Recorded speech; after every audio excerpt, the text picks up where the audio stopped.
En 1968 el BMW 2002 no tenía una categoría que definiera su estructura o cualidades.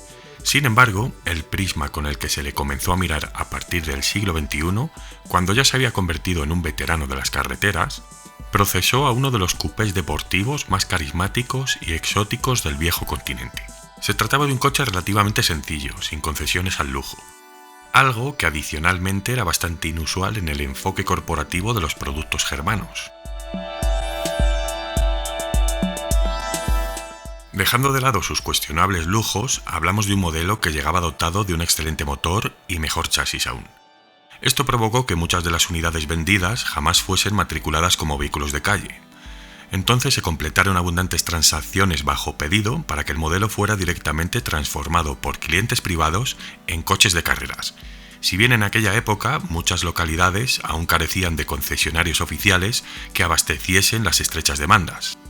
Actualmente me considero del colectivo de fanáticos de BMW que afianza que la nueva era original de la firma nacía con el 1500 de 1961. Y es por eso que este fue el primero de la mística Night Clase. Y aunque en la actualidad esto sea prácticamente ya mercancía archivada, creo que todos los vehículos BMW de posguerra le deben la vida a aquel maravilloso sedán. Pero bueno, eso es un caso aparte. Como os decía, el BMW 1500 hoy prácticamente ya no es un objeto de estudio para los historiadores del automóvil, y podría decirse que ni tan siquiera para un porcentaje respetable de los más acérrimos de la marca. Sí lo es en cambio su menor y más dinámico, el BMW 2002. Si nos remontamos a la primera serie 02 producida, la de los 1602, ya se habían hecho excelentes actuaciones en los circuitos alemanes a manos de Niki Lauda bajo la dirección del equipo Alpina. En efecto, hablamos del campeonísimo a bordo de un coche que, sea cual fuere su variante, siempre nos termina por descubrir un nuevo cabo del que tirar para que después de tantos años nos siga apasionando.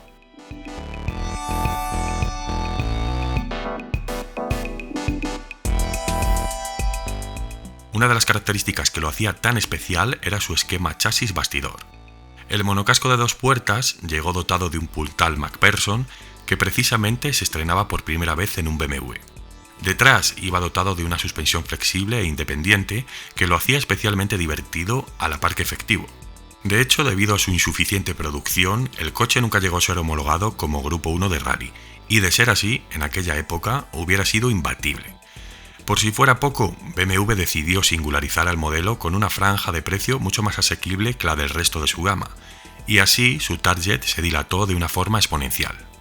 El denominado BMW 1602 no hacía otra cosa que refundir el original 1600/2, equivalente a la versión 1600, pero con carrocería de 2 puertas. Pero el modelo no adoptaría este alias hasta 1971, dándole un nuevo sentido a la plataforma del 1500 sobre la que había eclosionado. Una vez alcanzado este punto, supongo que una gran mayoría habréis oído hablar de la curva Hofmeister, o al menos los que por ende os consideráis efectivos entusiastas de BMW.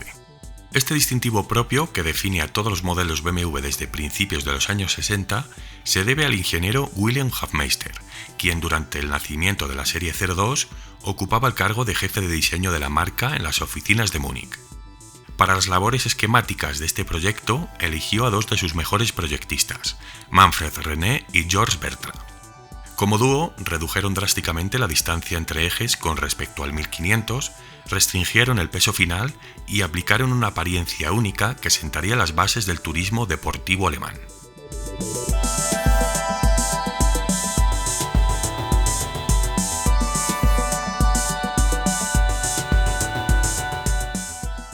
Equipado con el bloque M10 de 4 cilindros y 1,6 litros, entonces codificado como M115, la potencia declarada por el BMW 1602 era de 85 caballos a 5.700 vueltas para un peso final de 940 kilos. No está nada mal.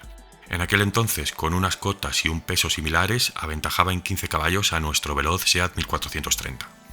Y es que BMW sabía hacer las cosas muy bien, al menos hasta hace relativamente una década. Esto sumergía al cliente en una espiral adictiva que le infundía una constante demanda prestacional. Múnich respondió a las reivindicaciones de sus clientes, que siempre querían más potencial, incrementando la relación de compresión hasta los 9,5 a 1, en consonancia con 2 carburadores Solex PHH de doble cuerpo. La nueva configuración elevó la potencia del M10 en 20 caballos y así verían nacer el flamante BMW 1600 Ti. Paradójicamente, se podría decir que el siguiente nivel de este astro nacería bajo una ordinaria contención mercantil. BMW había decidido no comercializar el 1600 Ti en Norteamérica, y aunque Maximilian Hoffman, el importador de la firma en los Estados Unidos, insistió en la necesidad de una versión de alto rendimiento, en principio la cosa quedó en tierra de nadie. Pese a todo, o mejor dicho, gracias a todo, hubo quien ejecutó sus propios avances personales de una forma, digamos, clandestina. Por aquella fecha, Alex von Falkenhausen, que era uno de los principales ingenieros a la cabeza del alumbramiento del motor M10, estaba conduciendo un 1602 con algunas modificaciones de su propia cosecha personal. Al mismo tiempo, Helmut Bons, ocupando la gerencia de planificación de productos de la firma, conducía otra unidad similar.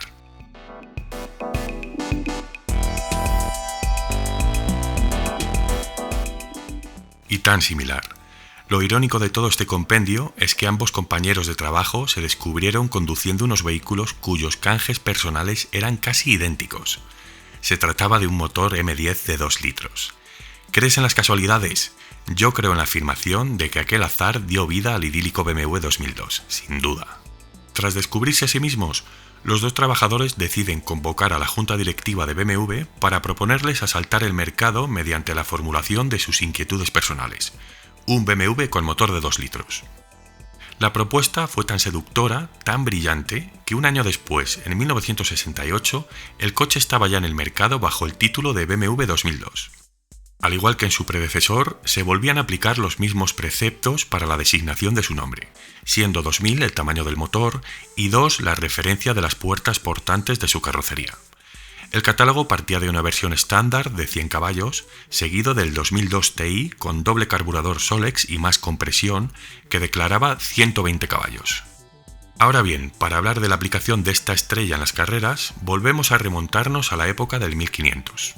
Estos habían colmado el mercado europeo de festivales visuales y exquisiteces técnicas durante el periodo del televisor a color y las premisas del viaje espacial.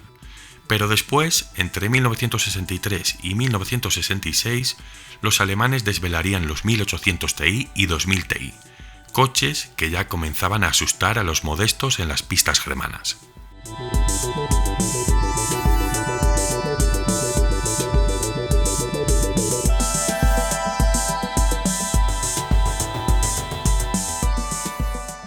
Con la más definida ambición de extrapolar un producto a las carreras europeas, la novicia alpina había intervenido en las versiones 1800 Ti, modificando la compresión del motor y aplicando nuevos carburadores Solex de doble cuerpo.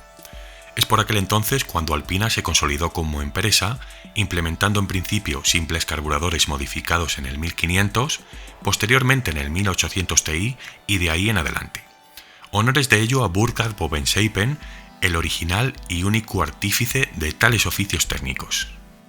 Con el éxito del 1800 Ti, que entonces competía de forma profesional portando sus asientos posteriores, todo un chiste para nuestros tiempos, en 1965 se inició una de las primeras series de homologación especial. Solo se produjeron 200 unidades llamadas BMW 1800 Ti/SA, que portarían 130 caballos alimentados mediante carburadores gemelos. Aquellos coches ya hacían alarde de victoria, si bien lograron la conquista del campeonato alemán de 1964 y un segundo puesto en las 24 horas de Spa. Un año más tarde apareció el 2000 Ti, con un motor más grande, más potencia e intervenciones especiales en distintas categorías europeas, lo que había allanado de forma considerable no solo la gestión de los venideros BMW 2002 de carreras, sino el hábito y la tecnología. Volviendo al punto más álgido de esta entrada, recién iniciada ya la década de los 70 y con el BMW 2002 en la pista, se le dotaría de inyección mecánica Kagel-Phaser. Poco después, en el 73, ya había calado tan hondo que BMW procedió por fin a extrapolar su tecnología de competición a las carreteras del viejo continente, y lo haría mediante la versión Turbo. Eso sí, con una tirada cuanto menos exigua de 1700 unidades. Con el modelo en producción, equipos privados como Schneider e incluso Alpina, de nuevo comenzaron a extrapolar su rendimiento a los autódromos.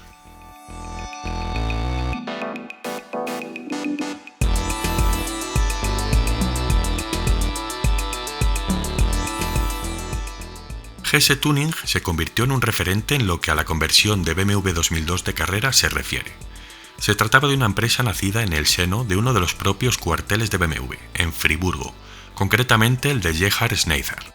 Se había fundado incluso un departamento deportivo en torno a aquel concesionario, donde se unió al proyecto el ingeniero Dieter Beitsch y el gran Johann Radlinger, un adalid en el desarrollo de mecánicas de Fórmula 2. Fue una época en la que el equipo llegó a disputar con motores multiválvulas de hasta 280 caballos.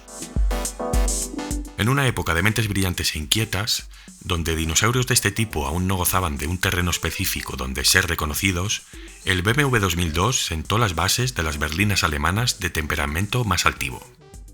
Las parrillas del viejo continente fueron su cuna, e irónicamente las portadas más modernas de la prensa especializada del pasado siglo, su principal escaparate. ¿Podría ser el 2002, como afirman algunos, un ascendiente directo de la Serie 2 o de la Serie 3 actual? Aquí al menos tal afirmación sería la insensible profanación del buen gusto.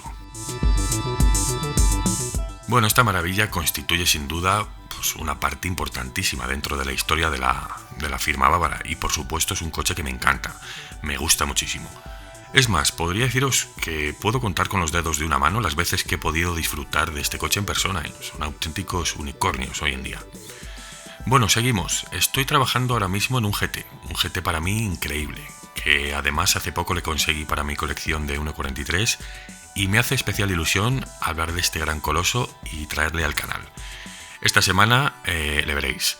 Así que bueno, ya sabéis, para apoyar el crecimiento del canal podéis suscribiros, que no cuesta nada.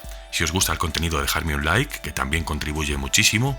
Y por último, podéis difundir cada vídeo para que lleguemos a más personas y el crecimiento siga siendo exponencial. Muchísimas gracias como siempre y nos vemos el próximo jueves, Masters. Un saludo.